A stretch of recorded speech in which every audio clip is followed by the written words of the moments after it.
pessoal, tudo bem? Hoje nós vamos falar sobre citologia, o estudo das células. Bom, a gente entende na biologia que a célula é a menor unidade de vida e essa afirmação ela faz parte do que a gente chama de teoria celular.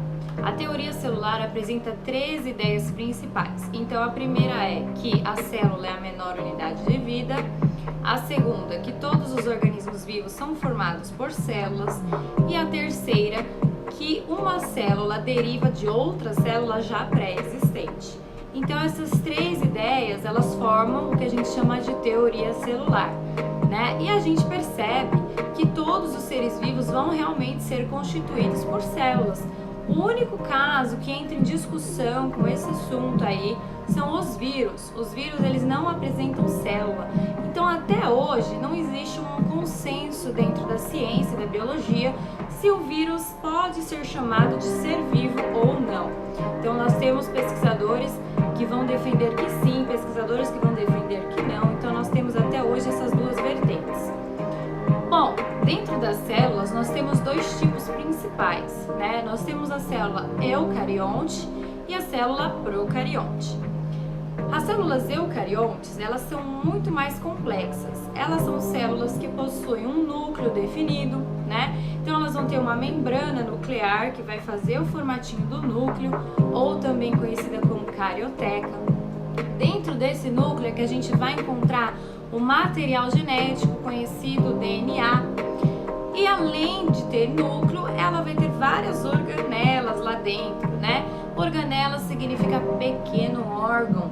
Então é como se a gente estivesse comparando com o nosso corpo. Nosso corpo tem vários órgãos que fazem aí as suas funções, né? E fazem com que o nosso organismo funcione. Então a célula vai possuir organelas que vão fazer com que a célula funcione também. Bom, a célula procarionte já é mais simples. Ela não tem núcleo, então ela não vai ter a carioteca nem a membrana nuclear, porque não vai formar nenhum núcleo, né? O DNA dela vai estar presente, porém vai estar livre no centro da célula. E ela não tem organelas membranosas. A única organela presente são os ribossomos, beleza? Bom, as eucariontes, elas estão presentes nos organismos animais e nos organismos vegetais. Então, nós também temos uma diferença aí entre célula animal e célula vegetal, mas ambas são eucariontes. E já as procariontes a gente vai encontrar lá nas bactérias, que são organismos mais simples, unicelulares, ou seja, uma única célula compõe uma bactéria. Então, sempre que a gente falar de célula eucarionte, eu vou lembrar de animais e vegetais, plantinhas, e sempre que eu falar de célula procarionte, eu vou lembrar da bactériazinha. Tudo bem?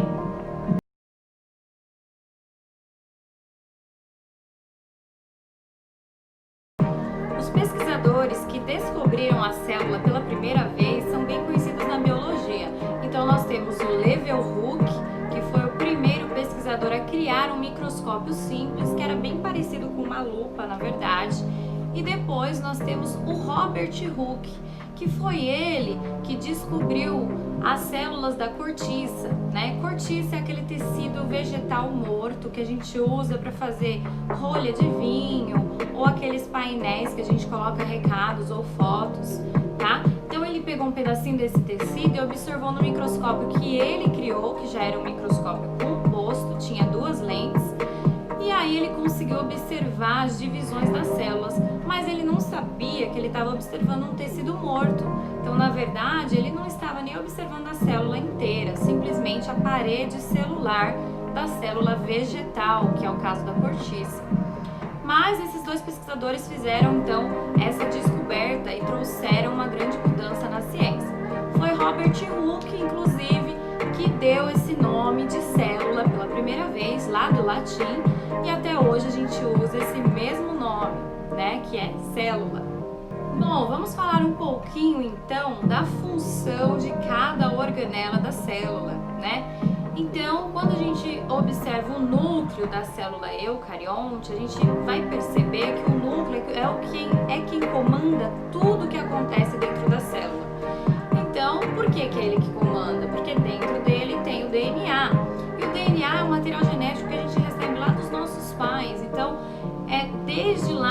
informação hereditária que vai conduzir tudo o que a gente vai ter de características em nós, né? Em cada um de nós. Então, o núcleo é como se fosse o chefe da empresa, que é a célula, né?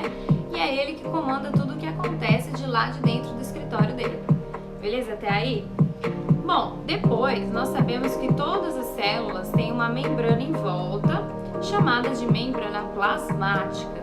Essa membrana, ela faz a proteção da célula e ao mesmo tempo a forma dela, né? E é ela que controla tudo o que entra e o que sai da célula. Ela vai fazer um controle do meio interno da célula com o meio externo dela. Bom, depois nós temos uma organela muito importante que aparece tanto nas eucariontes quanto nas procariontes, os ribossomos. Os ribossomos fazem o que a gente chama de síntese de proteínas. Síntese é a mesma coisa que produção. Então os ribossomos produzem proteínas.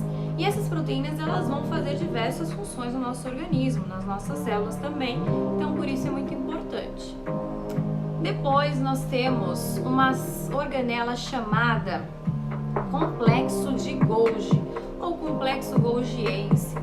Ela é uma organela que tem um formato como se fossem vários saquinhos, né? Vários pacotes.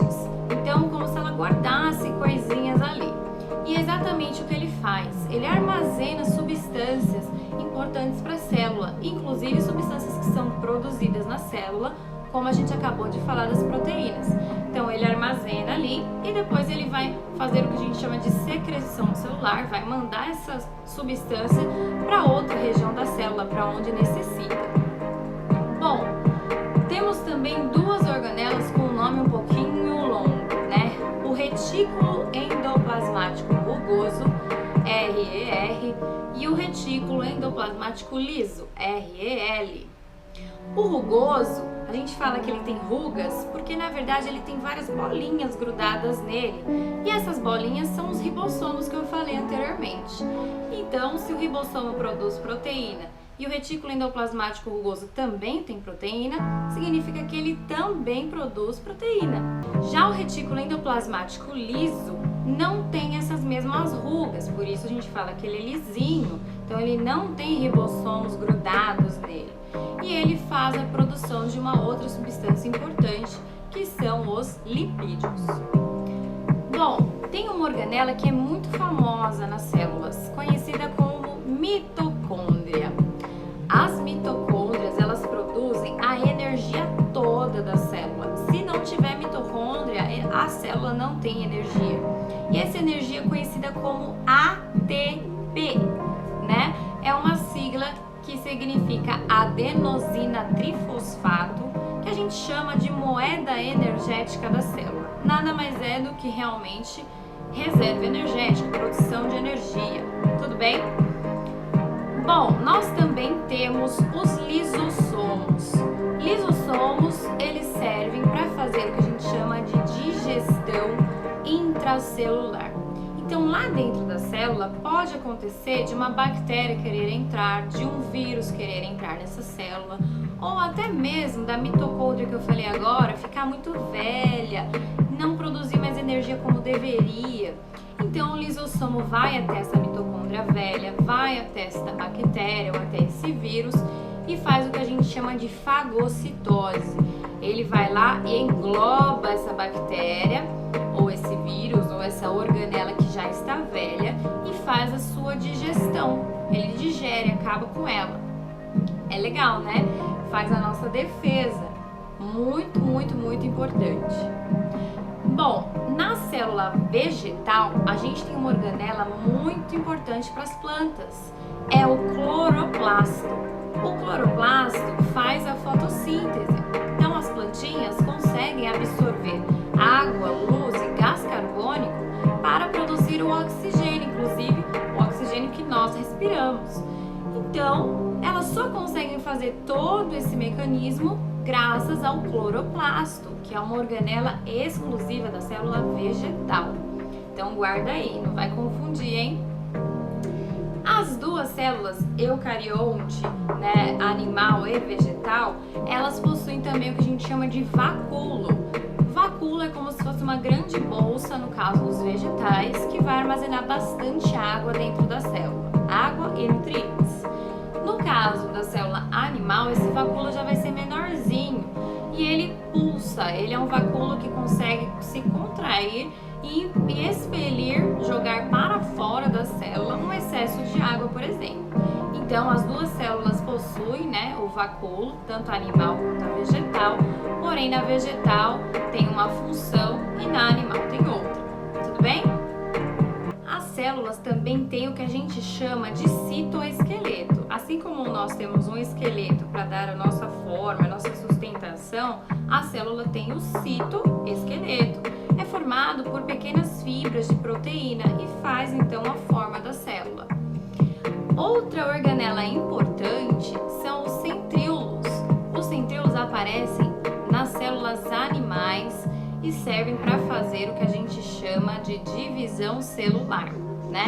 Então, o próximo assunto que nós já estamos inclusive estudando, né, as divisões celulares de mitose e meiose, só acontecem graças ao centríolo, que é uma organela importante que está lá na célula animal. Beleza até aqui, gente? Espero que vocês tenham entendido um pouquinho das organelas e das funções de cada uma delas. Qualquer dúvida, me escreve aqui, mandem nos comentários as suas curiosidades, suas dúvidas e a gente vai conversando, tudo bem? Bons estudos e até a próxima. Beijo, tchau, tchau!